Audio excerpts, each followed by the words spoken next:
Nosotros teníamos una escuela de oratoria y de predicación donde te enseñan de pequeño a hablar y a intentar convencer a la gente. A nosotros lo que nos enseñaban es que aunque te digan que no, sigue yendo porque no sabes cuándo esa persona va a perder el trabajo, va a morir alguien a su alrededor y por lo tanto ahí tiene el corazón más dispuesto. Yo me acuerdo que me fijaba en los buzones, pues si voy a llamar a ver si es una familia y le hablo sobre las preocupaciones familiares. Si veo que a lo mejor hay una imagen de una virgen, pues hablarle sobre por qué Dios permite el sufrimiento, etcétera. Entonces es fijarte en las cosas. Pues fue decepcionante, muy decepcionante. Yo me acuerdo de las palizas que nos pegaba, a mí y a mi hermana, de la cantidad de las veces que se fue desde que yo tenía 8 años. Jamás he negado una aguantada a nadie. ¿Te acuerdas del contacto? Jamás. Señora Ana. Estás difamando. Eres un mentiroso.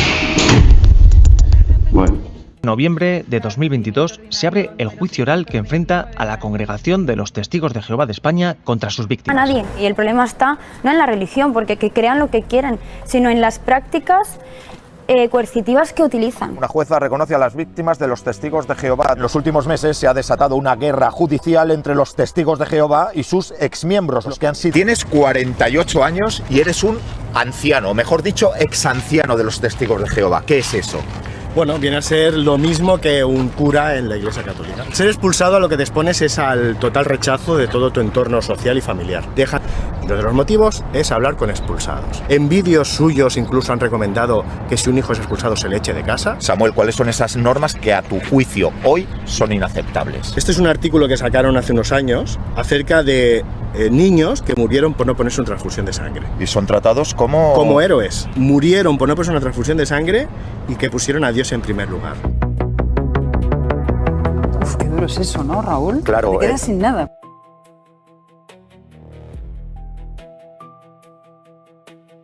Hay temas que no se tocan desde la superficie porque la superficie miente. Y cuando hablamos de sectas, de manipulación psicológica, de estructuras cerradas que castigan la duda y convierten la obediencia en un dogma absoluto, no estamos hablando de rarezas exóticas ni de historias ajenas.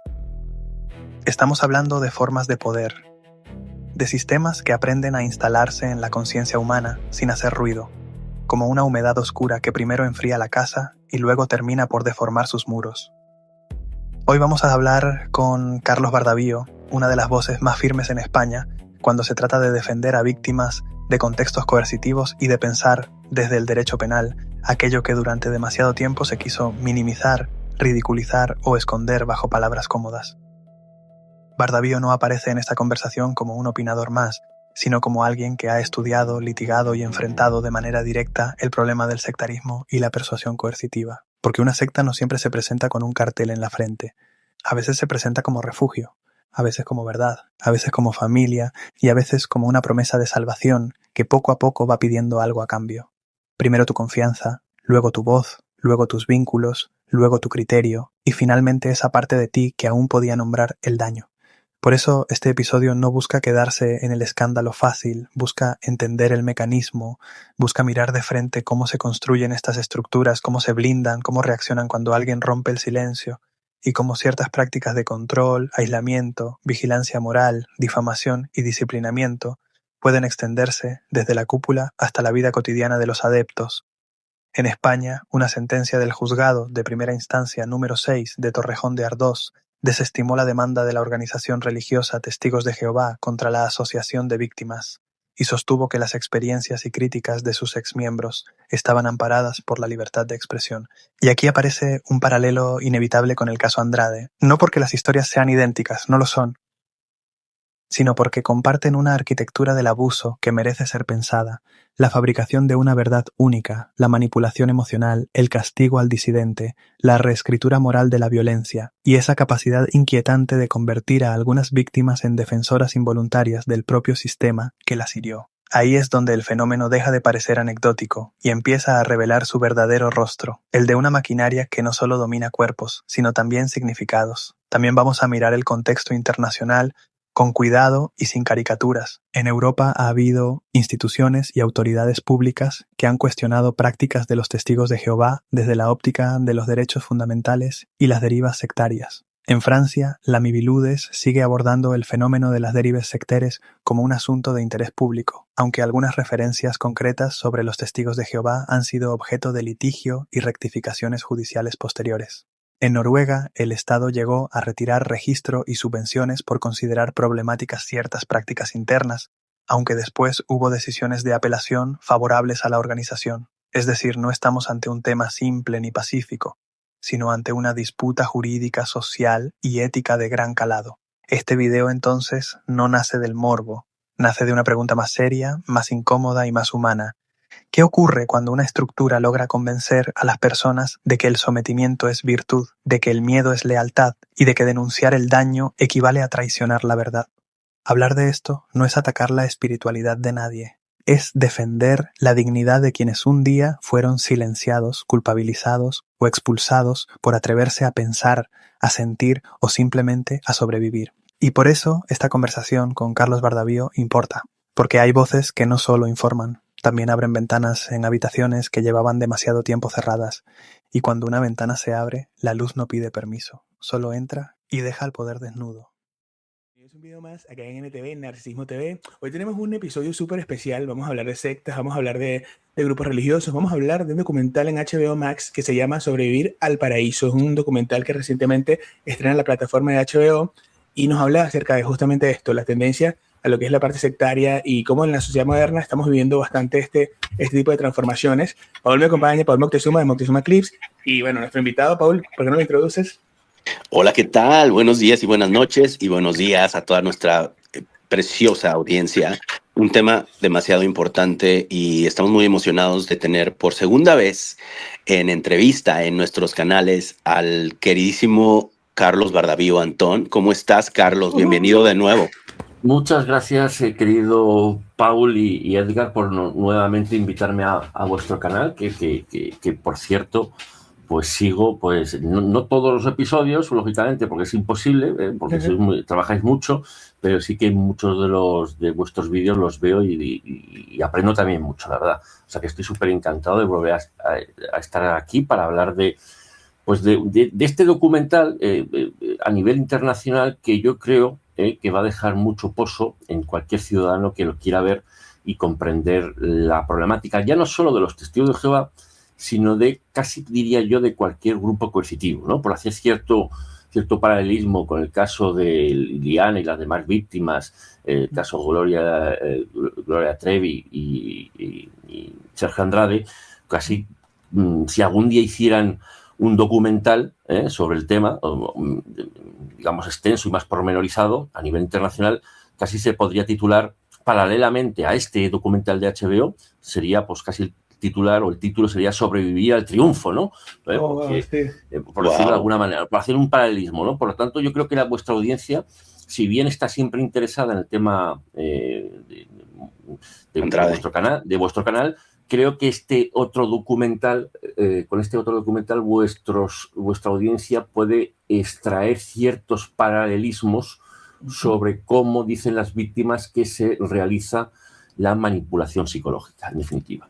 Increíble, Carlos.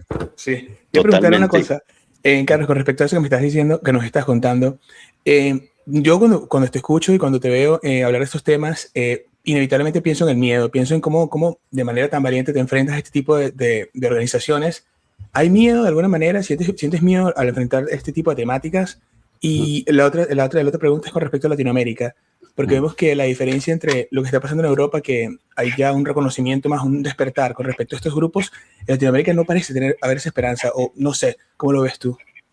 Pues mira, Edgar, en este tipo de casos que yo llevo, que casi te diría que el 70-80% de los casos que yo llevo en mi despacho, junto con mis compañeros, son casos de esta índole, ¿no? En donde se mezcla la violencia psicológica, la manipulación psicológica, las cosas a veces muy sutiles, y que resultan luego y que derivan a una, digamos, diversidad de delitos, ¿no? Coacciones, estafas, abusos o agresiones sexuales.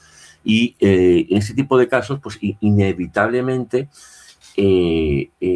hay cierta onda del miedo, ¿no? Hay unos días en donde uno está más triunfante, uno está más tranquilo, uno está más confiado, y otros días en donde uno tiene, y digo como, ya no solo como abogado, sino como persona, un cierto miedo a muchas cosas, ¿no? Pero fundamentalmente a equivocarse, a no hacerlo lo suficientemente bien jurídicamente en favor de las víctimas, en ser demandado, en ser aniquilado profesionalmente, y quién sabe si personalmente, por enfrentarme pues a este tipo de grupos que tienen mucho poder, suelen contar con muchos recursos económicos, y en donde las víctimas, por el contrario, tienen poco poder y tienen pocos recursos económicos, y además llegan a este tipo de procedimientos pues devastadas y con poca capacidad o con poca fuerza para aguantarlos. Muchas perecen en intento, retiran denuncias, y eso pues es una especie de tobogán, no solo en mí, sino especialmente en las víctimas, a las que tienen que soportarlo, ¿no? Tienen que soportar un tobogán de sensaciones que, más allá de mí, más allá de mis propios miedos, pues en las víctimas es muy patente. O sea, es una cosa que como en vuestro canal se ve, ¿no? Pues muchas personas, muchas víctimas que han pasado por vuestro canal o han hablado en voz alta, pues se nota pues unos días más eufóricas, con más fuerza, y otros días donde se hunden, ¿no? Y eso es lo que pasa realmente en estos casos, ¿no? Eso es lo que pasa. Wow. Fíjate que, Carlos, yo de verdad que vi con mucha calma y mucho detenimiento tu documental. Primero que nada, pues felicidades. No es tu documental, pero tú apareces y fuiste de verdad que un punto muy, muy importante en ello, porque pues estuviste en este juicio y literalmente pues transmiten partes muy álgidas del juicio. Primero que nada, pues agradecer, porque pues la verdad es que le diste un poco esta visibilidad de... Eres una persona que tienes empatía por las minorías, y cómo en este punto pues fueron víctimas personas de nuestra comunidad LGBT, y me pareció un gesto muy, muy amable de tu parte, el abrazar un poco esa causa de esas personas que estaban siendo víctimas solamente por su condición o por su preferencia sexual, siendo víctimas ellos de la secta destructiva de los Testigos de Jehová. Y totalmente lo que estás diciendo está pasando muchísimo. Tú mismo presenciaste de primera mano, conociste a Carla de la Cuesta allá en España, y ves cómo en esta historia ella pasa por esta instrumentalización que hacen las personas a las que ella está denunciando, y casi quieren destruir a la víctima. Exactamente. Fíjate que el documental trata precisamente de que los testigos de Jehová pretenden, metafóricamente hablando, vamos a decirlo así, destruir a las víctimas, ¿no? Metafóricamente hablando, porque es un procedimiento civil del derecho al honor. Es decir, los testigos de Jehová consideran que se les ha vulnerado el derecho al honor, fundamentalmente porque hay personas que dicen en voz alta, a través de una asociación de víctimas, que son víctimas de los testigos de Jehová.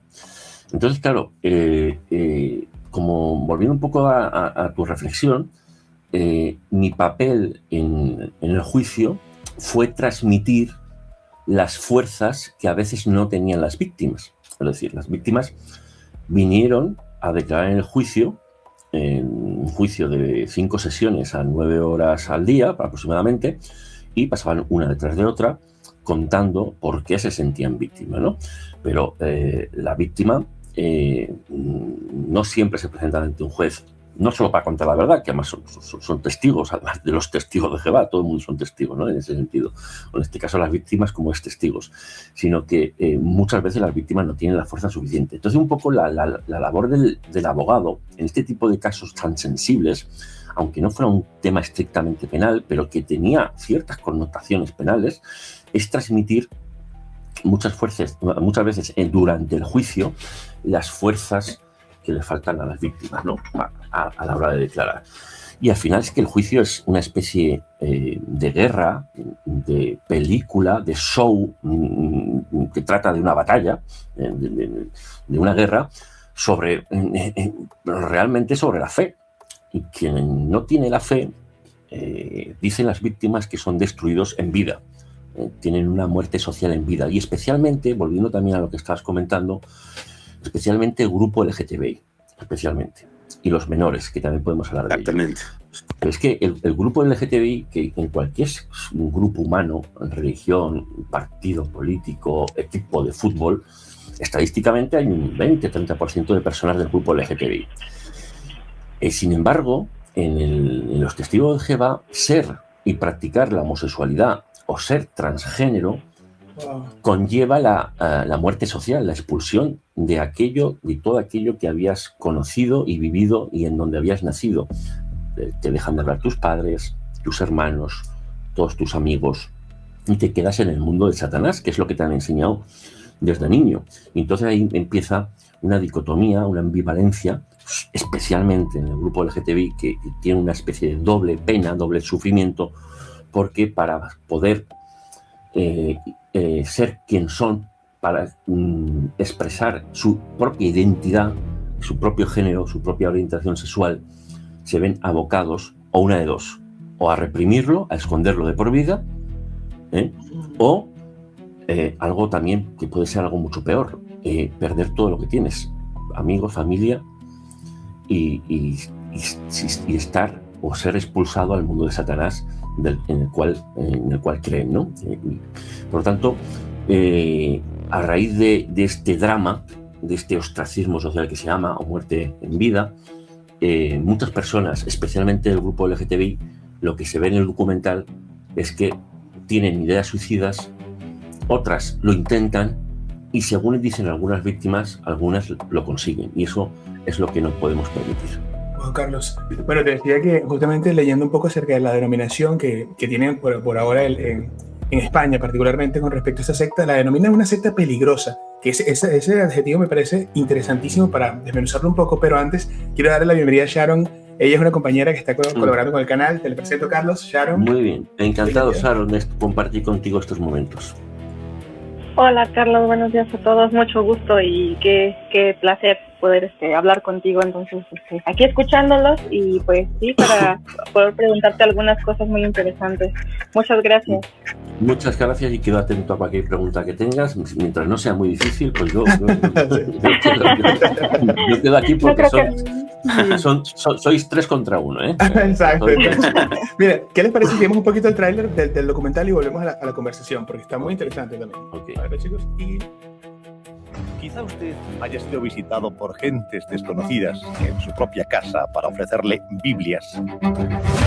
Mi camino dentro de los testigos de Jehová comienza desde que nací. El año pasado se bautizaron como testigos de Jehová 2.500 personas.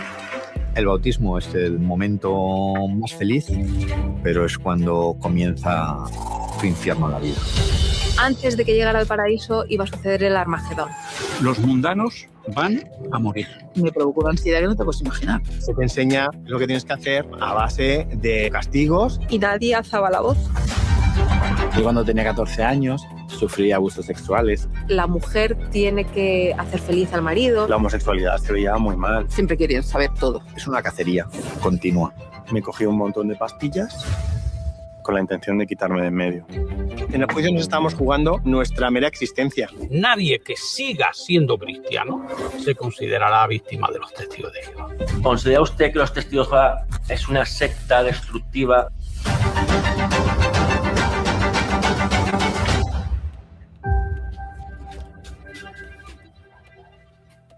Wow.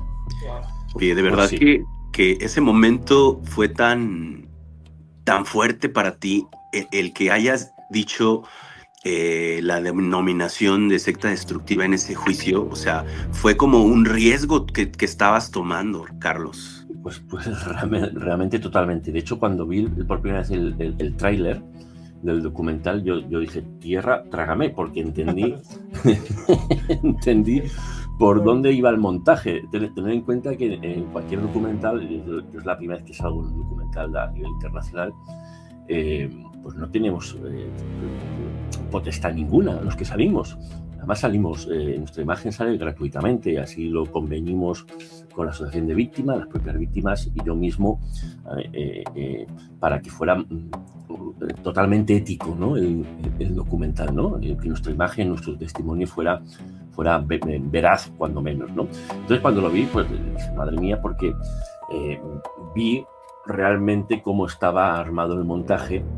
Y fíjate que los productores, y especialmente el director, a quien le mando un saludo, Pablo Aguinaga, si no recuerdo mal su apellido, dio con la clave, ya no digo de los testigos de Jehová o el caso, de todas las problemáticas, sino del juicio. Hubo un momento en el juicio en el que parecía por parte de muchos, incluso por parte de mí, que íbamos a perder el juicio, ¿no? Y entonces tuve que sacar algo a colación, tuve que ponerle nombre a aquello que todas las víctimas estaban diciendo de una manera muy sutil a través de su propio testimonio, pero nadie se atrevía a decir, que era la palabra secta destructiva, secta coercitiva o secta peligrosa, en este caso secta destructiva, porque resumía muy bien y lanzaba un mensaje a la jueza. Y es que más allá del propio testimonio, de las propias dolencias y daños que han sufrido las víctimas, esto tiene un nombre propio que pone la sociedad, no lo pongo yo. Yo no me he inventado la palabra secta destructiva o secta coercitiva, es algo que está en la sociedad desde siempre. Y había que poner un nombre para luego poder deshilachar, desglosar la propia historia que habían vivido las víctimas. Y creo que eso lo capta muy bien el documental, porque escenifica de manera, yo creo que muy brillante, la tensión del juicio. Bueno, wow, verdad que sí. Claro, tenías unas preguntas porque sé que te preparaste súper bien para esta entrevista. Si quieres, puedes proseguir con alguna de ellas. Sí, tengo unas, pero quería yo como preguntar conforme estoy escuchando. Carlos, ¿qué implica hacer un documental? O sea, realmente, obviamente yo me imagino que tiene que ser como que algo muy, pues, privado, ¿no? Para el hecho de que, pues, para que no vaya a haber terceros, ¿no? Que quieran como que afectar la investigación, ¿no? Pero que, en este caso, ¿cómo fue tu proceso para, pues, la organización? Porque obviamente es una organización demasiado grande, ¿no? Y bueno, pues hay muchos... Sí, perdón. No, dime, termina, perdona, que te he cortado yo a ti, perdóname. La inspiración, no, o sea, la verdad, o sea, sí, obviamente, pues sabemos que este tipo de información muchas veces es como muy cuidada, muy restringida, también, pues, hasta condenada, ¿no? Entonces, en este caso, ¿qué conllevó este proceso? ¿Cómo fue tu experiencia?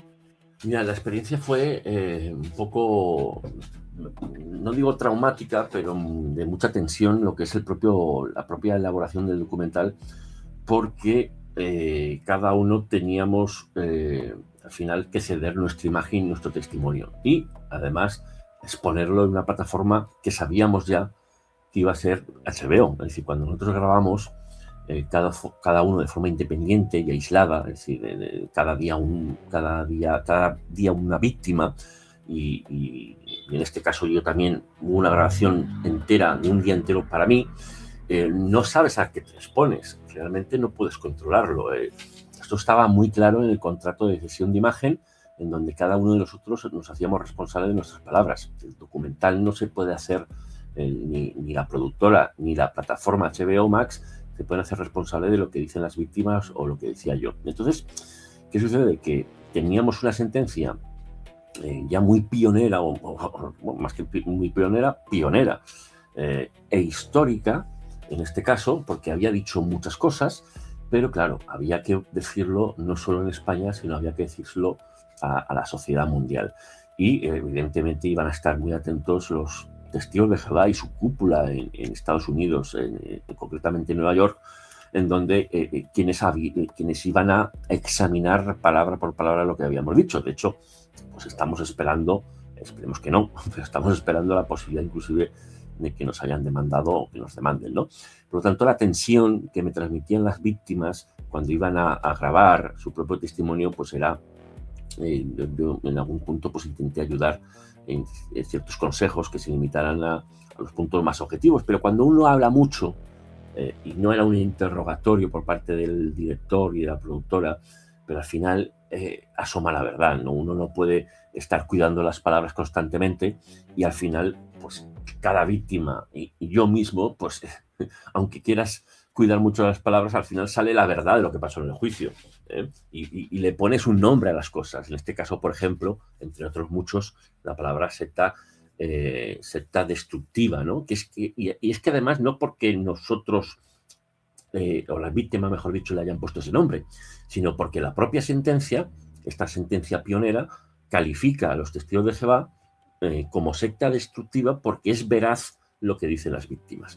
Y por lo tanto, ese proceso de grabación, fíjate, fue un proceso de mucha tensión, donde cada víctima fue interpelada y habló y fue grabada durante 9 horas aproximadamente. En mi caso fueron un poquito menos, fueron 5 o 6 horas, y la sensación era de absoluto desconocimiento sobre lo que luego iba a hacer la productora y cómo iba a montar la historia. Sabíamos un poco, a grosso modo, que iba a haber 3 capítulos, que se iba a hablar de quién eran los testigos de Jehová, se iba a hablar de lo que decían las víctimas y se iba a hablar de lo que había pasado en el juicio. Pero yo realmente, incluso yo me sorprendí mucho de muchas escenas del juicio que no recordaba. Entonces, inclusive, viendo el documental precisamente con mis padres, porque habían llegado el mismo día del estreno aquí en España a mi domicilio de Madrid, pues vimos el documental y yo tengo que confesar que en algún momento pues me ruboricé un poco porque verse uno mismo haciendo un juicio y en un documental internacional, pues, ¿qué quieres que te diga? Pues uno se pone un poco nervioso y a veces hasta siente un poco de ridículo, ¿no? Un ridículo o cierta vergüenza propia, pero sana, ¿no? Por decirlo de alguna manera, ¿no? Porque al final estoy contento con el trabajo que hice, pero siempre se puede hacer mejor. Es interesante porque a medida que aprendo más sobre los testigos de Jehová, me doy cuenta de que he conocido a personas que pertenecen a estos grupos y es impresionante, Carlos, porque me parece que lo que estás diciendo y lo que describen en el documental replica justamente cosas que no había entendido hasta ahora, como esa concepción de la homosexualidad, esa tendencia, por ejemplo, y yo no sé si esto será así, pero es la parte de la difamación. Porque lo que sí es cierto es que ellos estaban muy dispuestos, no sé si todos en realidad, no sé si estoy generalizando, pero pareciera que hay una tendencia a la difamación que está justificada a través de un bien mayor. O sea, es decir, si tú vas a hacer algo bueno por esta deidad, ellos no sé si es que lo aceptan, pero vi un video que de hecho lo voy a tratar de poner, que es una chica que difama a su papá cuando un ex testigo de Jehová, y en el juicio ella dice que él le pegaba, y el señor se pone de una manera tan dolorosa, porque lo escuchas y sientes el dolor de la traición, y ves que justamente lo están difamando, y él lo dice: tú me estás difamando, y me estás difamando porque sabes que eso está bien, está permitido. Es que esa escena del documental, que es una escena real del juicio, es muy importante, porque esa escena no pasó solo una vez, pasó muchas veces con distinto matiz, pero centrándose en esa escena, has dado con un punto esencial del juicio y de la intrahistoria que esconde los testigos de Jehová. La ruptura de familias es absoluta.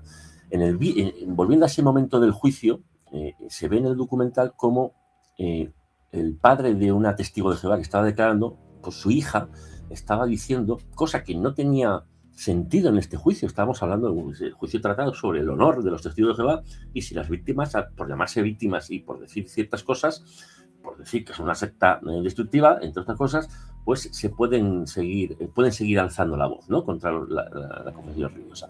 Y ahí los testigos de Jehová, su estrategia jurídica letrada de abogados parece ser que fue traer a hijos, padres, madres, hermanos de la parte contraria, es decir, de los que se llamaban víctimas, de los que se autodenominaban víctimas. Y escuchamos cómo la hija de uno de los que también fue demandado posteriormente, Enrique Carmona, que fuera secretario de la asociación, es decir, de los primeros de los fundadores de la Asociación Española de Víctimas de los Testigos de Jehová, su hija se sale por la tangente y se desvía del objeto del juicio y empieza a hablar que su padre la había maltratado durante la niñez, etcétera, etcétera. Claro, el padre, que estaba presente, porque como digo, es el secretario de la asociación y tenía interés en el juicio, se levanta pues gritando diciendo que, hija mía, bueno, más o menos, ¿no? Me estás difamando, ¿eh? Me estás difamando. Y la jueza expulsó a Enrique Carmona. Bien, pues este hecho que pasó en el juicio, y es muy tenso, pasó en otras circunstancias en el juicio que no se ven en el documental, y que es un poco lo que luego contaré, digamos, resumidamente, porque he recopilado todas esas vivencias del juicio para hacer un libro. Pero no me quiero anticipar porque quiero más hablar del documental, que es el motivo por el que estamos hoy, y luego más adelante contaré un poco el libro que estoy haciendo al respecto. Genial. Fíjate que también pensando un poco, la verdad es que es imposible no pensar y hacer ese paralelismo que comenzando tú hace unos minutos nos dijiste, porque nosotros tratamos mucho el tema del clan Trevi Andrade. Es que es imposible no ver tantas similitudes como este hecho de que de repente cuando los denunciados o los demandados, los acusados, se ven un poco acorralados y ven el panorama pues difícil, empiezan a sacar como la artillería pesada y los juegos sucios, y como también sus propios abogados están dispuestos a fluir en el juego sucio de encontrar cosas por aquí y por allá para poder difamar a las personas que están demandando, a las víctimas. Entonces, de verdad que es imposible no notar esa particularidad y trazar como ese denominador, ese común denominador en los depredadores cuando comienzan a ellos también demandar a sus víctimas. Sí, fíjate, es una especie, lo que pasó en el juicio, algunos podrían catalogarlo como con la frase o la palabra científica de gaslighting, ¿no? O luz de gas. Porque hubo un momento en los juicios, en esta forma de estrategia jurídica, quizá, o imprudentemente, donde los abogados de los testigos de Jehová, cuando preguntaban a las víctimas, pues intentaron ya no solo hacerlas pasar por mentirosas, a mi humilde opinión, sino deslegitimar su testimonio y hacerlas pensar que lo que habían vivido no era tal. Es decir, yo no digo que los abogados de los testigos de Jehová, que era un ejército entre abogados americanos y venidos de Nueva York y españoles, tuvieran esa idea, pero lo pareció que se trataba de convencer a las víctimas de que sus trastornos, ideas suicidas, el ostracismo que habían vivido por parte de hermanos y hijos, padres, etcétera, pues que era algo normal, algo sencillo, que no había por qué preocuparse, y que prácticamente en algunos momentos del juicio se vio que se señalaba por estos abogados que pudieran estar mintiendo las víctimas. Claro, ahí en ese momento, pues en algunos puntos del juicio yo sí que intervine para defender a las víctimas, su honor, que estaban declarando en ese momento, para arroparlas de alguna manera, para que se sintieran tranquilas que no estaban solas, ¿no? Pero también es cierto que la jueza intervino, no solo para echarme la bronca a mí de vez en cuando, como suele ser habitual, no solo a mí, sino en todos los juicios, es algo que los jueces hacen habitualmente, para marcar su poder, sino también para reprender a los abogados de los testigos de Jehová por la falta, que alguno podría pensarlo así, cierta falta de ética. Por ejemplo, me recuerdo perfectamente, y quiero hacer aquí un paréntesis, cuando uno de los abogados de los testigos de Jehová preguntó a una de las víctimas si era cierto que fue expulsado por confesar haber tomado cocaína y por haberse ido de prostitutas. Bueno, pues ese tipo de preguntas, si no las haces primero si no sabes si es cierto. Es decir, la pregunta que subyace no es tanto si era cierto o no, cosa que luego el testigo ratificaría que efectivamente era así, sino cómo es posible que el abogado de los testigos de Jehová supiera esto. Y evidentemente todo hace pensar que lo sabían porque los testigos de Jehová le habían suministrado esta información.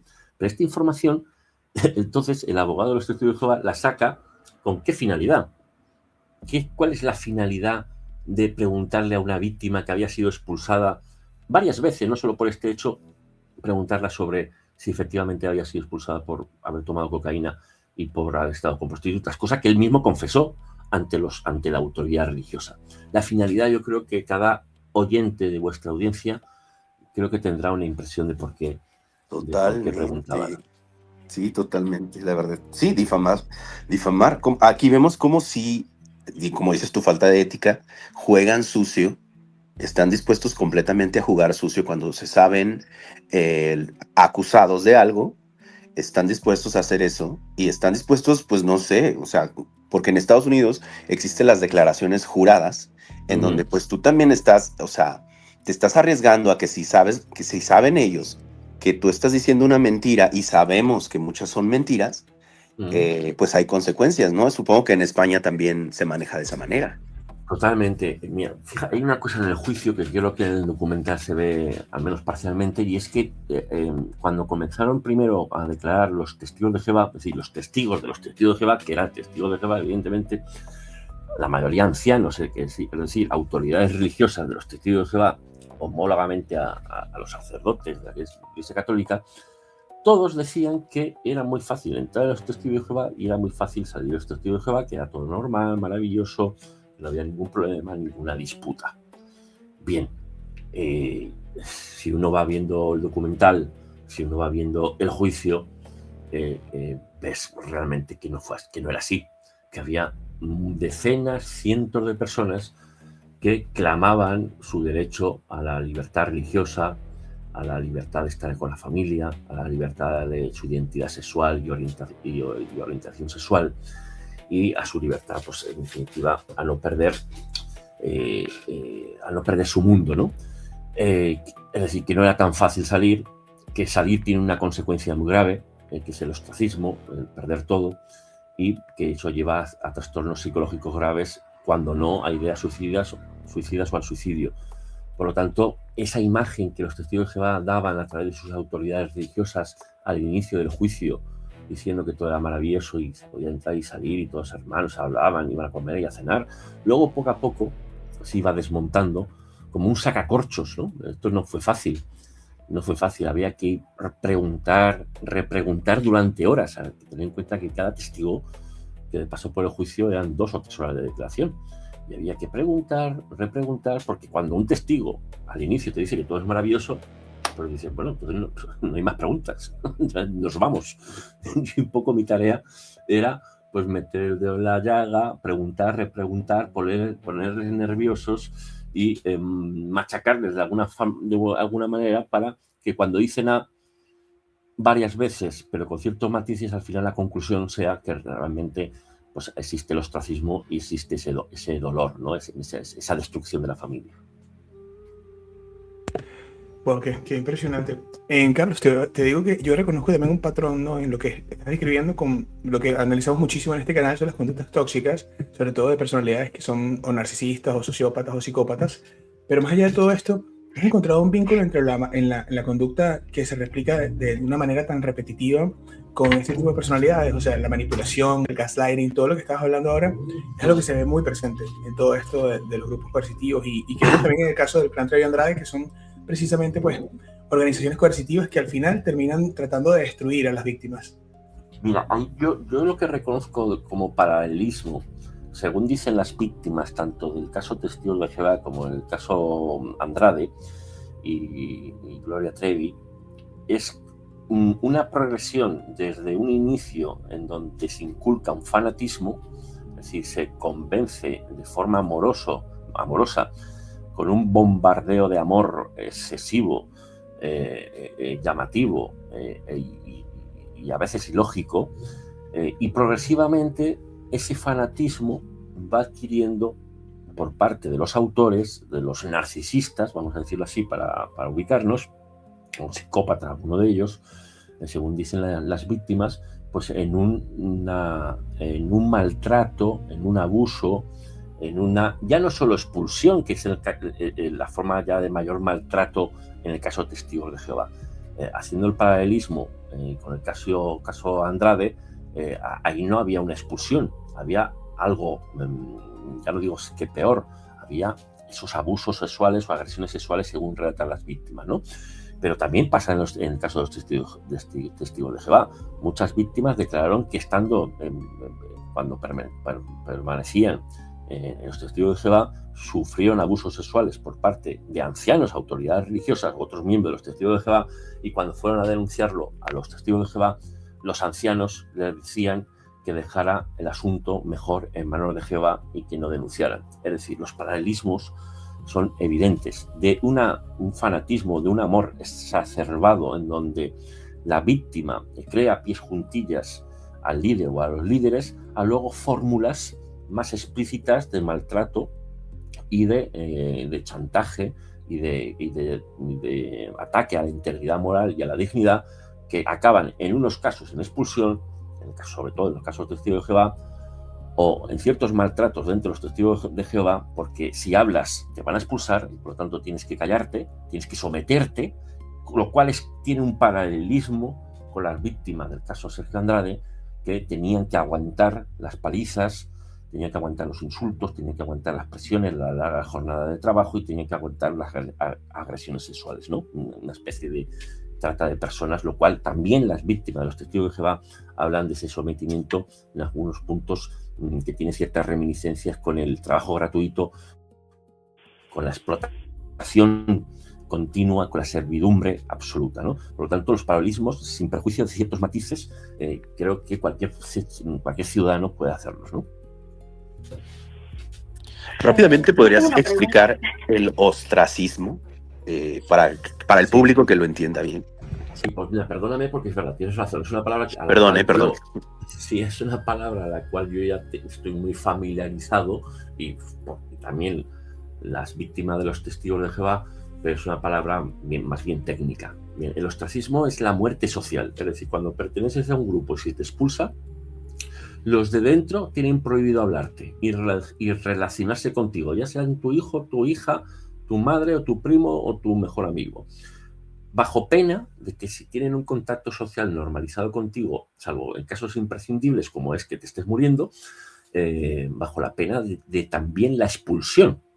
Es decir, el ostracismo social es la práctica y eje central de los dogmas de los testigos de Jehová, que es la limpieza espiritual del pueblo de Jehová. Es decir, hay que expulsar del pueblo de Jehová a todo pecador impenitente, es decir, el no arrepentido sinceramente, y dicen ellos, basándose en un principio bíblico, entréguese a Satanás, al pecador impenitente, ¿no? Entonces, el ostracismo representa eso, representa la muerte en vida. Wow. Yo tengo una pregunta, no sé si pueda, mire, o sea, obviamente, por ejemplo, en los testigos de Jehová, pues obviamente ponían a Dios, ¿no? Como lo más, o sea, la deidad, ¿no? A respetar. Por ejemplo, en comparación con el clan, pues yo creo que la deidad en ese punto, pues era la cantante, ¿no? Era Gloria Trevi. Entonces, mucho de esto influyó, obviamente mediáticamente también, en cuestión de que no se conocía como tal la estructura de una secta, y para los años 2000 eso llevó a su absolución, ya que, bueno, así en resumen, por ejemplo, dijeron que en este caso, aunque fue testigo, aunque ella hizo parte del grooming, pues realmente ella no efectuó el acto, ¿no? De abuso como tal. Entonces, esto llevó a su absolución aquí en México. Entonces, sí, o sea, son dos preguntas. La primera sería, al día de hoy, ¿cómo usted, o sea, porque la verdad es que yo creo que eso fue una falta como de reformas en la ley para que se llegara a un veredicto, pues, tal cual, ¿no? Como una secta, pero también es como que esta parte de que mucha gente todavía tiene como en duda de que hubo una manipulación psicológica que orilló a las personas a hacer cosas que no querían, ¿no? Entonces, ¿cómo se hizo este manejo en el caso, por ejemplo, del juicio, para tratar de, o sea, convencer tanto a un juez como a un jurado para plantear esta escena, ¿no? De que no es una deidad, no es una superestrella, ¿no? Sino es un objeto que se usó para poder manipular y a través de eso a muchas otras personas, ¿no? Pues mira, yo creo que Sharon, has dado un punto de la cuestión, ¿no? Porque se puede hacer cierto paralelismo en ambos casos entre un objeto, como tú bien lo defines, que en el caso de Testigos de Jehová es Jehová, y en el caso Andrade y Gloria Trevi, especialmente es Gloria Trevi, ¿no? Es decir, se fanatiza a las víctimas, según dicen las víctimas, y así yo lo interpreto, se fanatiza a las víctimas en esa deidad que en el de los Testigos de Jehová es Jehová, y en el caso Sergio Andrade es Gloria Trevi. Y es una deidad, una autoridad suprema incriticable, en el caso especialmente de Sergio Andrade, pero también de Gloria Trevi, y se les fanatiza para ser como Jehová o ser como Gloria Trevi, en este caso a través de las órdenes de Sergio Andrade, ¿no? Y ahí se crea lo que yo dije ya en mi tesis doctoral, que ya os comenté en su día, que fue la primera y hasta ahora la única que se ha publicado en lengua castellana sobre sectas criminales y coercitivas en el derecho penal, lamentablemente. Y yo lo que utilicé fue la figura de la creación, en estos casos, en este mundo coercitivo, de un elemento muy importante o relevante y eje motriz de la manipulación psicológica, que es la creación de una confianza especial deficitaria. Es decir, se fanatiza y se consigue el fanatismo y, por tanto, no ver más allá de lo que se te ordena o se te aconseja a través, sino de la creación de una confianza especial. Es decir, confiar a pies juntillas en Jehová y confiar a pies juntillas en Sergio Andrade para llegar a ser algo similar a Jehová, a ser similar a una deidad como es y era Gloria Trevi a nivel artístico, pero de forma deficitaria, engañosa y deformada. Es decir, creando a través de esa confianza especial la rebaja, la minoración de las armas de defensa y de cautela para darse cuenta de que se está a la víctima manipulando, ¿no? Cuando alguien confía en un amigo, pues ahí es donde surge más fácilmente la traición.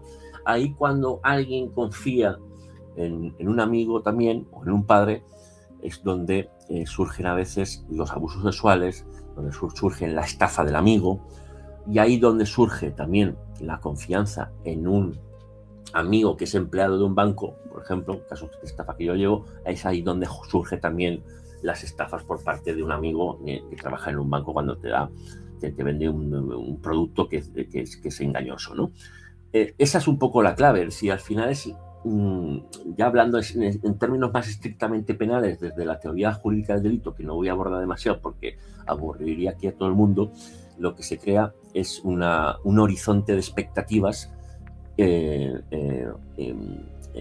digamos, irreal, que puedes alcanzar una meta, pero no sabes que no puedes alcanzarla. Y entras ahí en un círculo, en un constante trabajo para alcanzar esa meta, pero poco a poco te van machacando hasta que aniquilan tu identidad, y cuando te aniquilan tu identidad, tu personalidad, tu dignidad, tu propia fuerza como ser humano, ahí ya no hay vuelta atrás, no hay retorno.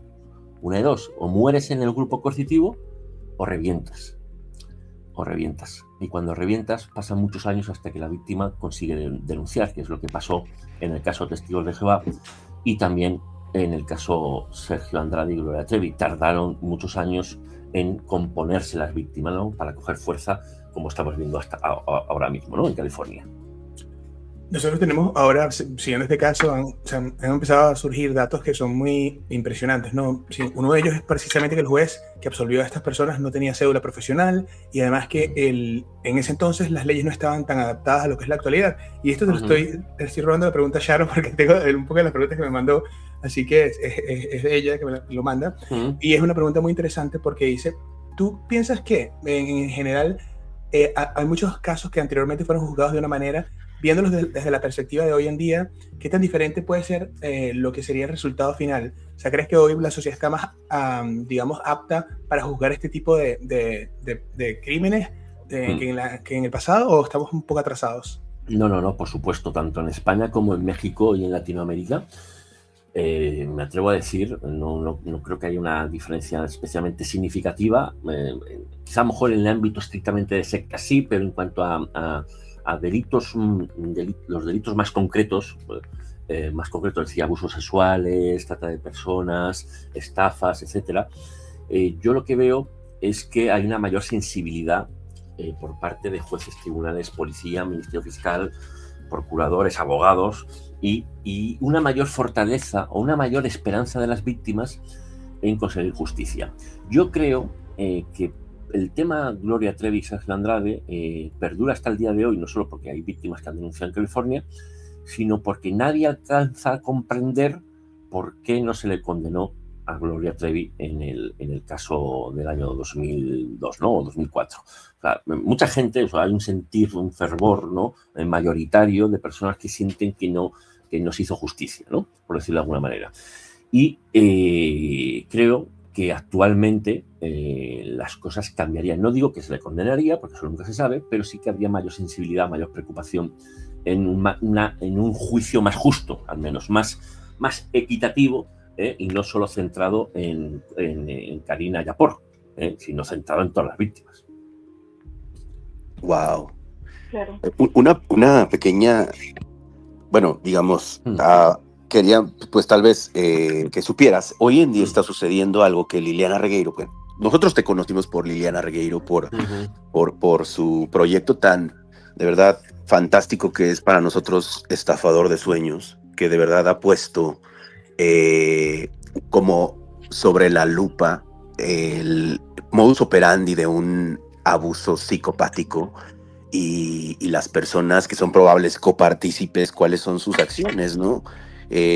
Hoy en día veo mucho que las personas que, en mi opinión, tal vez no son empáticos o están demasiado como monos voladores de los victimarios o presuntos victimarios, cuestionan que por qué no dejan esto, que por qué no dejan que por qué tienen como rencor, que por qué están uniéndose. O sea, cuestionan que haya una unión, porque, te lo digo, Carlos, hay una unión, por lo menos las 11 personas que declararon en Chihuahua están unidas. O sea, eso es indestructible, están unidas hoy en día. Entonces, ¿por qué les hace tanto ruido que las personas busquen verdad y justicia? Yo estaba escuchando a Liliana con su voz, se escucha el dolor realmente de la frustración. A veces dice uno, con un perdón, y ni siquiera en público, o sea, un perdón en privado a cada una de ellas, unas disculpas o todo esto, hubiera sido suficiente. O sea, pero dejan que se haga una bola de nieve, porque pues México tristemente el Estado les falló. Sí. Hoy está Liliana, bueno, digamos, Argentina está requiriéndole a México reaperturas, está requiriéndole a México la facilidad para poder reabrir esto e investigarlo, ¿no? En el caso de Liliana Regueiro. Pues mira, yo quiero hacer un paralelismo para no olvidarnos del tema central de hoy, que es el documental de HBO y el caso de los testigos de Jehová, pero como conozco los dos casos, mejor el de los testigos de Jehová que el de Gloria Trevi y sus víctimas, quiero hacer otro paralelismo. Tú has comentado cómo las víctimas ahora se han unido, ¿no? En el caso de Gloria Trevi, ¿no? Lo mismo ha pasado en el caso de los testigos de Jehová. Es decir, vuelvo a lo de antes. Las víctimas de este tipo de delitos lo que dicen es que cuando se autorreconocen como víctimas, primero tardan mucho en autopercibirse como víctimas. Y eso lo hemos visto en el caso de Liliana Regueiro y otras víctimas. Es que en el caso de testigos de Jehová pasa lo mismo. Cuando salen, según dicen las víctimas, salen tan destrozadas y en el mundo de Satanás que no pueden confiar en nadie. Y eso lleva muchos años. No es llegas, te echan del grupo o te das cuenta de que eres víctima y llegas corriendo al juzgado a denunciar, que algunas lo hicieron malogradamente, sino que la mayor fuerza la consigues después. Es decir, es entendible que muchas víctimas, en el caso de Gloria Trevi y Sergio Andrade, no hicieran mayor fuerza ese aparato judicial que hubo, incomprensible para cualquier jurista, que es que olvidaron a las demás víctimas, ¿no? Y en el caso de Testigos de Jehová pasa algo similarmente muy parecido. Las víctimas quedaron aisladas en el mundo de Satanás, según ellos, ellas mismas, y aisladas de otras víctimas. Es decir, pensando que eran víctimas y solas, solamente ellas como víctimas, ¿no? Pero este sentir nuevo que hay, esta nueva sociedad, gracias también a las redes sociales, a canales como el vuestro, que crean sensibilidad y respeto hacia el testimonio de las víctimas, hace que luego finalmente las víctimas se unan, se autocomprendan, se reconozcan y acudan todas juntas a una misma voz y a una misma acusación, ¿no? En el caso Gloria Trevi y Sergio Andrade, ahí en California ahora mismo, con las 11 víctimas unidas. O hasta podríamos decir las chicas, las Jane Does de Epstein, las víctimas de Epstein estaban unidas, bueno, siguen unidas, están unidas todas. Es que precisamente aquí hay un elemento clave. Una víctima por sí sola, en este tipo de casos tan complejos, lo tiene muy difícil. Muy difícil. Estadísticamente la gente no sabe, la ciudadanía no sabe que los juicios de agresión sexual, por ejemplo, voy a decir, casi en su mayoría se pierden. O sea, gana el presunto agresor sexual. Esto no se dice en la sociedad, no se dice porque no se quiere alertar. Y en la violencia de género o violencia doméstica pasa 3/4 de lo mismo. Si la mayoría de casos no se ganan. No se ganan. Solo se ve la muerte de la mujer a manos de su marido, o solo se ve la agresión sexual no condenada en muchas ocasiones. Por eso es tan importante que las víctimas se unan, para que tengan una misma voz y una misma coherencia, que las pruebas tengan un mismo sentido. Y en ambos casos, haciendo el paralelismo, lo que pasó fue exactamente eso. Hubo un momento que es igualmente similar en ambos casos, en donde las víctimas dijeron, hasta aquí hemos llegado. En el caso Gloria Trevi y Sergio Andrade, era ver a Gloria Trevi de víctima, si no recuerdo mal, diciendo que ella había sido una víctima y que ella había sido... y en algún momento, ¿no? Pues saliendo. Uy, lo perdimos. Dejamos de escuchar. Sí.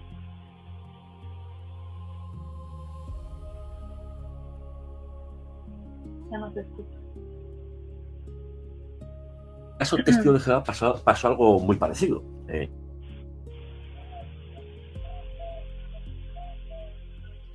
Ya te escuchamos. Ahora sí te escuchamos. Los testigos de Jehová, si no fueron los testigos de Jehová quienes intentaron acallar a las víctimas e intentaron hacer desaparecer la voz de la Asociación Española de Víctimas de los Testigos de Jehová.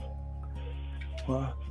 Oye, Carlos, pero sí, yo quería preguntar algo ahí. Por ejemplo, o sea, en tu caso, por ejemplo, de este juicio de los Testigos de Jehová, obviamente, ¿cuáles fueron como los retos más grandes a los que te enfrentaste? Porque, por ejemplo, mira, ahorita estamos nosotros que estamos relacionados con el caso de Gloria Trevi, hay una evolución digital que la verdad está haciendo como una especie como de igual secta, que van todos y más porque es un caso muy mediático, van como a atacar a las víctimas, a desprestigiarlas, y tú puedes decir, o sea, son 11 personas que están hablando de sus experiencias con similitudes, pero cada una particular, como en el caso, por ejemplo, y lo relaciono mucho, por ejemplo, con el caso de La Luz del Mundo, ¿no?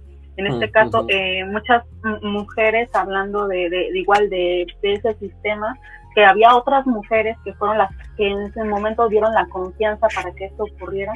Pero en el caso, por ejemplo, ¿tú cuál fue como que el reto más grande en cuestión de que obviamente la organización quería desprestigiar a estas víctimas en un juicio? Y te lo comento porque actualmente en el caso, pues como es un caso mediático, hay cosas que son muy públicas. Entonces podemos como que ver que ese desprestigio no solamente viene de las familias, por ejemplo en el caso de este tipo de sectas religiosas, son más como familiares, ¿no? Porque todos son tus vecinos o tus amigos, ¿no? En este caso pues es público. Entonces tú como abogado, o sea, y particularmente te lo pregunto porque creo que es uno de los retos más grandes que tiene la abogada en este caso de California, ya que es lo que se está intentando hacer con las Jane Doe, con las testigos que van a apoyarlas, y obviamente pues eso, esa parte como del testigo, ¿tú cómo lo afrontaste y qué se podría hacer en este caso pues para este juicio? Sí, pues mira, Sharon, en este tipo de casos nos enfrentamos a un problema muy grande, y es que teníamos que recabar en un tiempo récord, en 20 días, todas las pruebas. Es decir, los testigos de Jehová tenían la sartén por el mango, es decir, ellos demandaban y sabían cuándo iban a demandar. Tuvieron todo el tiempo que quisieron para demandar a las víctimas, ¿no? Pues 1 año, 2 años, 3 años, 5 años para preparar una demanda contra las víctimas.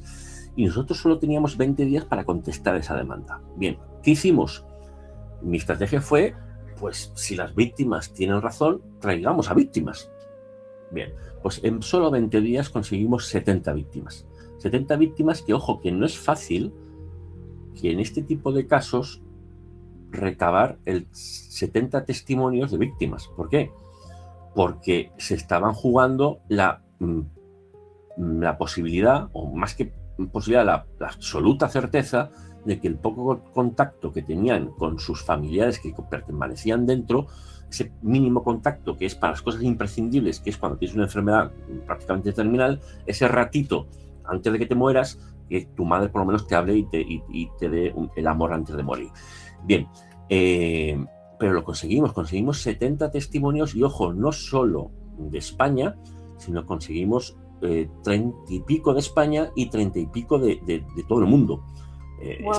Especialmente de Estados Unidos, de México y de gran parte de Latinoamérica, de Rusia, Dinamarca, Noruega, Francia, Alemania, de Sudáfrica y de Australia. Y eso fue un reto.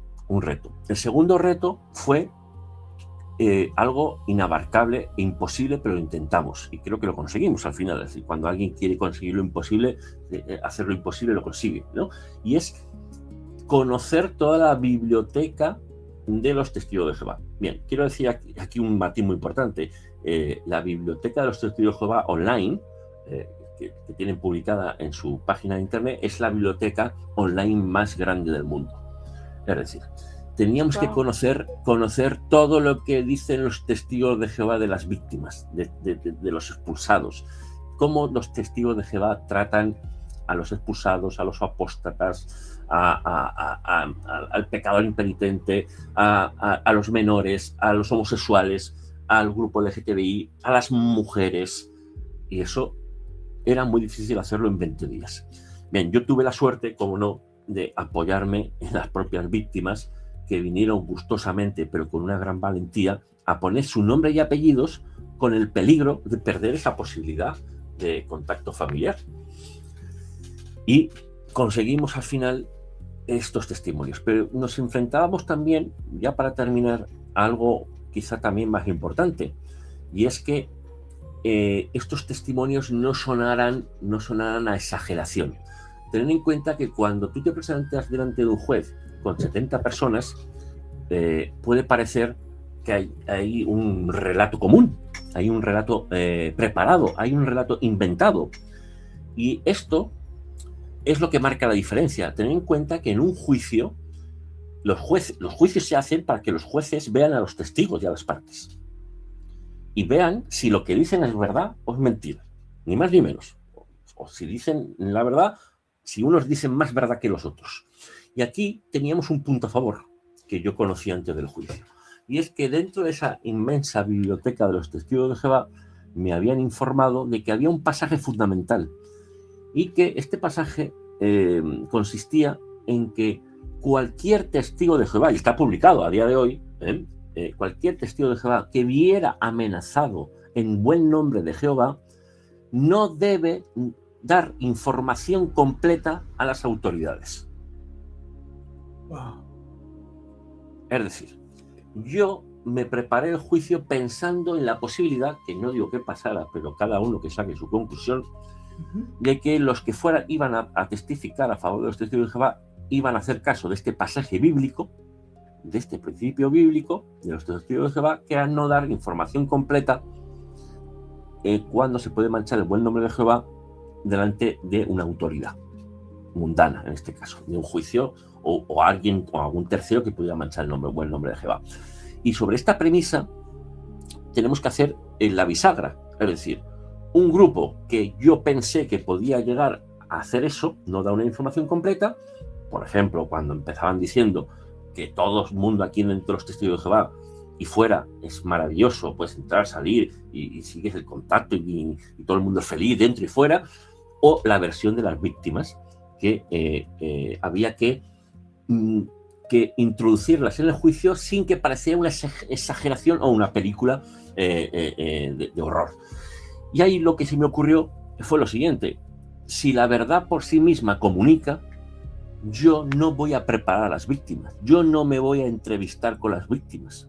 Yo ya sabía lo que iban a decir las víctimas porque me lo habían puesto por escrito para presentarlo en esa contestación a la demanda de los testigos de Jehová, y solo tenía que repreguntar y sacar más información en el juicio, pero no entrevistarme con ellas y no prepararlas, ni mucho menos. Yo quería que la verdad de las víctimas de los testigos de Jehová saliera por sí sola. Y cuando alguien dice la verdad y alguien, en el caso contrario, da una verdad incompleta, eso la jueza lo huele y lo ve en el juicio. Y eso es lo que creo que conseguimos. Oh, Carlos, impresionante. Chicos, última ronda de preguntas para Carlos, para dar conclusión a la entrevista, pero quería acotar algo que me parece muy impresionante de lo que estás diciendo. Y es que donde se refleja la inteligencia que tienes con respecto a este tema es en la posibilidad que tienes de hablar y de una manera al mismo tiempo blindarte de la parte legal. Y eso me parece que al mismo tiempo es triste. Sí, te lo juro, porque es triste, porque a mí me parece que es la consecuencia de tener que enfrentar a gente que puede llegar a utilizar las leyes para instrumentalizarlas. Pues ¿Cierto? Pues sí. Hombre, y tanto, Edgar, y tanto, o sea, ya no es que, ya no sé ni a veces ni lo que pienso, pero lo que pienso a veces no lo puedo decir. Totalmente. Y eso, cualquiera que me escuche un poco, pues lo va a ver, porque ya es por formación de abogado. Y porque yo estoy pues enfrentándome, yo estoy ayudando a unas personas que se están enfrentando a un grupo con 8 millones de personas y a toda una empresa editorial con millones y millones y billones de dólares. Y por lo tanto es verdad, Edgar, es verdad que me tengo que blindar. De partir un ejemplo, porque nosotros estamos empezando a hacer lo mismo, porque hemos visto también las consecuencias que han pagado compañeros a los cuales les mandamos un abrazo enorme, canales de YouTube que han sido también intimidados por solamente hablar de este caso. Y bueno, este caso que principalmente nos arropa a todos, porque yo lo veo de la manera global. Yo siento que estamos a nivel humanidad enfrentando a un mal que se parece mucho entre sí. Y es por eso que estoy súper orgulloso de estar de tu lado, porque definitivamente es la misma lucha. Así que, bueno, chicos, una última pregunta, Paul, Sharon, para concluir la entrevista. No, pues, ¿qué podrá ser? Nada más que... Se han ido. Paul y Sharon se han ido. ¿Me escuchan? Bueno, la verdad es que yo recomendé tu documental. Lo sigo recomendando, de verdad, gente, véanlo, porque nos despierta tanto. Yo no sabía cómo era esto y empecé a ver cómo van retratando, como tú bien lo dices, este love bombing. Al inicio ponen, pues, digamos, lo más amable de esta asociación, ¿no? Digamos, esta secta, cómo comienza, pues, cómo comienzan las mismas víctimas narrando como las cosas buenas, ¿no? O sea, cómo esto les va dando como una pequeña escuela de decir, pues, esta es mi espiritualidad, y poco a poco, muy inteligentemente, el documental va retratando cómo van pasando las cosas más terribles a estas personas y cómo ellos pues se van dando cuenta y les va minando en su autoestima, en su salud mental y sí, o sea, los despersonalizan. Entonces eso también sería algo que yo notaría como un factor común, que la despersonalización y el hecho de que pues el caso Trevi Andrade también tiene tintes sectarios, si bien no es una secta, tiene tintes sectarios, pero en ese sentido, pues en una secta se supondría que el día de mañana tú puedes decir libremente que te quieres ir y podrías, se supone, irte. Y en ese caso de ellas, pues no, porque había tantas estrategias que las mantenían ahí, como el mismo hecho de él embarazar a decenas de chicas y muchas menores de edad y amenazarlas con sus mismos familiares que estaban dentro de la organización. Exacto. Pues sí, fíjate que, mira, yo quiero hacer un resumen, no sé si Salón tiene alguna pregunta, pero quiero hacer un resumen para vuestra audiencia, para que vean, y animo, yo no gano ni un peso con mi imagen en el documental, pero animo a verlo para que vean otra problemática distinta al habitual de vuestro canal, ¿no? Y que vean un drama y los horrores de una vida, ¿no? De muchas vidas, mejor dicho. Y el documental de HBO, que se llama, ¿no? Pues Sobrevivir al paraíso más allá de los testigos de Jehová, tiene 3 capítulos. El primero se llama Génesis y es lo que cuenta Paul. Es ese primer enganche, ese primer bombardeo de amor que normalmente es desde el nacimiento. O sea, uno, cuando nacemos en donde nacemos y aprendemos lo que aprendemos, pero si nos toca un grupo con cosas un poquito más extremas, pues a veces es muy difícil salir de ahí, ¿no? Luego el segundo capítulo habla del éxodo. Una vez, decían una de las víctimas en el documental, y de forma muy drástica, pero muy llamativa, y es que una vez te bautizas de los testigos de Jehová, que es cuando estás aún en el desarrollo psicosocial de tu personalidad, en 13, 14 años, 15 años, ese bautismo representa el inicio del infierno. Empieza el inicio, según dicen las víctimas, del control, del abuso, de la desesperación, de la imposibilidad de ser uno mismo, el comienzo de la despersonalización. Y luego el tercer capítulo, nuevamente, bíblicamente, habla del apocalipsis, ¿no? Del juicio final, de quién son los buenos y quién puede ser los malos, ¿no? Y eso es lo bonito del documental. O sea, tiene una estructura muy elegante, muy entendible, pero también tengo que decir una cosa, y es que el documental, cualquier documental a nivel internacional, va a dar la chicha suficiente, la sustancia suficiente para que se entienda, pero es imposible que un documental de este estilo, a nivel prime time internacional, te dé todas las voces del coro.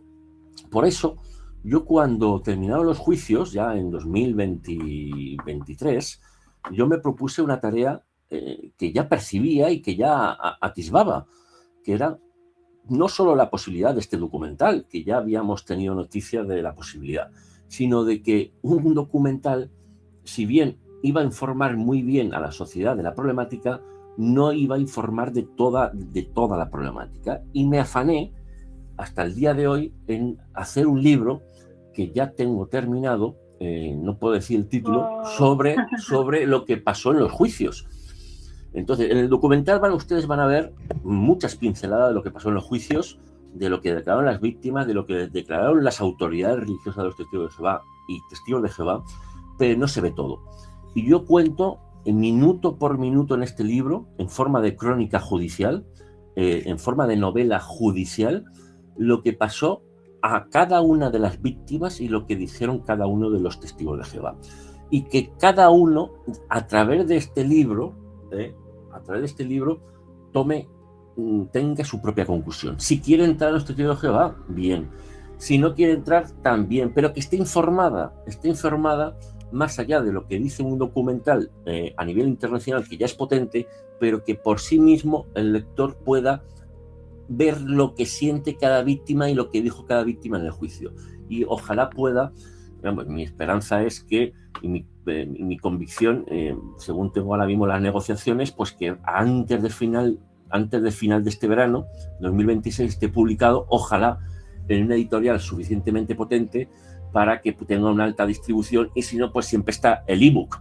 El ebook es algo que viaja internacionalmente. Y además, para finalizar, quiero decir que el libro no es una apuesta comercial para yo enriquecerme, sino para, primero, lo fundamental, por justicia social, como decía, para contar lo que dijeron las víctimas y que no se ha visto en este documental, y segundo, y más importante, que los beneficios, gran parte o parte, ya veremos, ¿no?, de los beneficios del libro sean donados a las víctimas mismo, es decir, a la Asociación Española de Víctimas de Testigos de Jehová y a aquellos otros que fueron demandados. Y eso es un poco el objetivo, que devuelva un poco todo lo que han tenido que gastar en parte incluso con la contratación mía como abogado.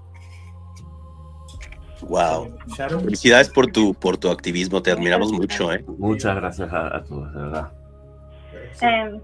Sí, tengo una última pregunta, Carlos, y felicidades. La verdad es que yo creo que también en nuestro caso nos da mucho gusto porque pues es parte también de lo que hacemos nosotros, ¿no? A lo mejor a menor escala, pero tratamos de... No, para nada, porque fíjate, los libros todo autor piensa que va a ser un bestseller, ¿no? O sea, para eso hacemos libros, ¿no? Pero luego quedan a lo mejor en 200 ventas. Entonces, es más importante vuestra labor en el sentido de que estáis semanalmente preocupándoos por la sensibilidad de las víctimas. Claro, yo creo que todos aportamos, ¿no? Sí, bueno, yo, para cerrar, Carlos, no sé, yo quería preguntarte, obviamente, contraponemos estos casos porque pues nosotros paralelamente los estamos conociendo, no conocemos a fondo como tú conoces el caso de los testigos de Jehová, pero por ejemplo yo al menos lo relaciono en este caso. Comentabas algo de que en este caso estas personas planteaban como que era una utopía, ¿no? Que la religión era una utopía, que nunca pasaba nada, que todo estaba muy bien. Eso fue muy como difícil de sostener porque nada es perfecto, ¿no? Somos humanos y entonces en este caso yo creo que la diferencia con este caso en paralelo a Gloria Trevi es que ella en su momento cuando fue absuelta sin reconocerse víctima. O sea, en ese momento ella nunca se reconoció como víctima.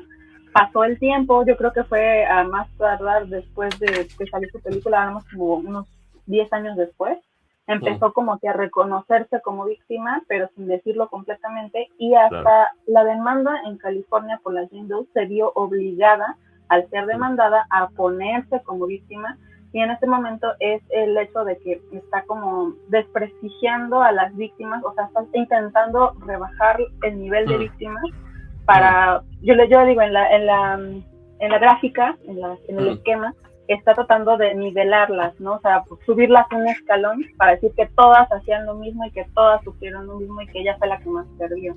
Incluso muchas de ellas fueron involucradas en delitos, ¿no? Que son conocidos públicamente. Entonces, en este caso, ¿qué retos tú crees que se enfrenta la defensa de la Jane Doe? Sobre todo con este punto, ¿no? De que se van a manejar de esta manera, porque es algo muy mediático, que es socialmente conocido, que va a traer, pues obviamente, mucho favoritismo por parte del público, de los medios, y pues a la situación que se van a enfrentar la Jane Doe. ¿Qué opinas? ¿Qué piensas tú en tu opinión legal, ¿no? Como experto. Bueno, ahí siempre, nunca se sabe lo que va a pasar en un juicio, pero la única forma que yo creo que las Jane Doe puedan ganar es permaneciendo unidas, diciendo la verdad, aunque sea inverosímil, vamos a decir, aunque sea extraña. Es decir, lo que decía antes, la verdad comunica mucho más que una medio verdad. Es decir, sí es verdad que la víctima, a diferencia de los autores criminales, suele cometer más contradicciones. Aparentemente más contradicciones. Por ejemplo, la falta de autopercepción de víctima al inicio, durante ciertos años, hace que, en este caso que estamos comentando, algunas víctimas defendieran a Gloria Trevi, lo cual no resulta contradictorio con que luego no la defiendan, sino que la señalen. ¿Por qué? Porque hay un sustrato en cuanto a esa percepción de víctima, de autopercibirse como víctima y autopercibir el delito, ¿de acuerdo? Y percibir la participación de Gloria Trevi, que yo no sé si es cierta o no, pero según las víctimas hubo participación en agresiones sexuales. Por lo tanto, la única manera que tienen las víctimas de ganar este juicio es diciendo la absoluta verdad, aunque parezca extraña, aunque parezca en algunos puntos inverosímil, porque a veces lo inverosímil, precisamente el mundo de la realidad, supera la ficción. Esa es la clave. Y hay veces que, yo no digo la abogada Karen Barbensi, ni mucho menos, pero hay algunos abogados que intentan, digamos, restar o cambiar la realidad de la propia víctima, amoldándola a un relato más comercial, ¿no? Y hay que tener mucho cuidado con eso, mucho cuidado, porque vuelvo a decirlo, porque es lo que pienso, es la verdad, sea como sea, siempre convence más y comunica más que una medio verdad. Claro. Es como un superpoder, la verdad, ¿no? Tiene la fortaleza. Sí. Exactamente, un superpoder, es decir, la verdad, exactamente. Fantástico. Bueno, es que fíjate, al final cuando hablamos de sectas no estamos hablando solo de grupos aislados o de estructuras visibles, estamos hablando de una necesidad humana antigua, de pertenecer, creer, confiar, incluso cuando eso implica ser parte de uno mismo, y eso es lo que hemos visto hasta ahora. Es donde el tema deja de ser un tema externo y se vuelve incómodo. Porque el verdadero reto mundial no es solo identificar las sectas que están afuera, sino reconocer las formas más sutiles de control, narrativa y dependencia que hemos normalizado en lo cotidiano. El mundo que tenemos tiene muchos retos, Carlos, y por suerte contamos con personas como tú que no solamente son inteligentes, sino que tienen la nobleza para entender la sensibilidad de las víctimas. Pues muchas gracias, querido Edgar, Paul y Sharon, por vuestra buena disposición y por el cariño en tenerme hoy para visualizar este documental HBO Max de los Testigos de Jehová, y espero pues que en la próxima vez que nos veamos o que nos oigamos o nos escuchemos como hoy, pues que sea con la publicación de este libro, ¿no? Sobre los Testigos de Jehová y los juicios, y que pues de alguna manera me permitáis el favor, ¿no?, de darle cierta divulgación, ¿eh? Así que de verdad que muchísimas gracias y os tengo mucho aprecio. Carlos, es tu casa, Carlos. ¿Y los invitamos a ver este documental que está padrísimo, y los invitamos también, vean de nuevo cuando estuvo Carlos ahí con Carla, que hablaron del libro Todo a la Luz, que Carlos ya lo tiene en sus manos, y pues no, muchas gracias a todos, de verdad. Muchas gracias, y quedo pendiente ahí de los comentarios que tengáis en vuestro canal, para algunos, si puedo, los contestaré, cómo no, ¿eh? Un abrazo a todos. Bueno, y ustedes que nos están escuchando, mi gente, no se olviden de darle me gusta a este episodio, compartirlo y conectarse al canal Sharon. Encantado de tenerte acá con nosotros. Paul también, y por supuesto Carlos Bardavío, que estuvo hoy con nosotros hablando de sectas. Hasta la próxima, chicos. Adiós. Chau, bebé.